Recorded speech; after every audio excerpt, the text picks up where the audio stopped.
അയോധ്യ രാമക്ഷേത്ര കൊള്ളയിൽ ചമ്പത്രായി ഉൾപ്പെടെയുള്ളവരെ ചോദ്യം ചെയ്യാൻ അന്വേഷണ സംഘം വിശദീകരണം തേടി ക്ഷേത്ര ട്രസ്റ്റും ചമ്പത്രായിക്കും അനിൽ മിശ്രയ്ക്കും കാരണം കാണിക്കൽ നോട്ടീസ് നൽകിയിട്ടുണ്ട്. അതേസമയം കൊള്ളയുടെ നിർണായക CCTV ദൃശ്യങ്ങൾ അന്വേഷണ സംഘത്തിന് ലഭിച്ചു.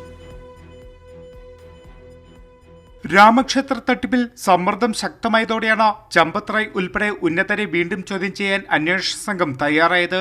ചമ്പത്രായ്, അനിൽ മിശ്ര, ഗോപാൽ റായ് എന്നിവരെ ഇന്നലെ 6 മണിക്കൂറോളമാണ് ചോദ്യം ചെയ്തത്.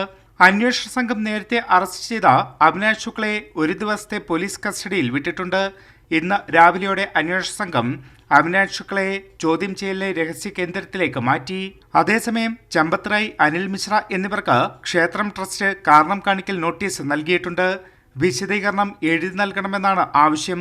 അന്വേഷണ സംഘം ചമ്പത്രായ്, അനിൽ മിശ്ര എന്നിവരെ ചോദ്യം ചെയ്യുന്നുണ്ടെങ്കിലും ഇതുവരെ ഇവർക്കെതിരെ FIR രജിസ്റ്റർ ചെയ്യാൻ തയ്യാറായിട്ടില്ല.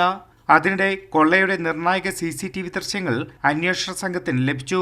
അറസ്റ്റിലായ 8 പേരിൽ ചിലർ പണം എണ്ണുന്നതിനിടയിൽ നോട്ടുകെട്ടുകൾ മാറ്റിവെക്കുന്നതിന്റെയും ഒളിപ്പിക്കുന്നതിന്റെയും ദൃശ്യങ്ങളാണ് പുറത്തുവന്നത്. ക്ഷേത്രത്തിൽ നിന്ന് ശേഖരിച്ച CCTV ദൃശ്യങ്ങളാണ് ഇക്കാര്യമുള്ളത്.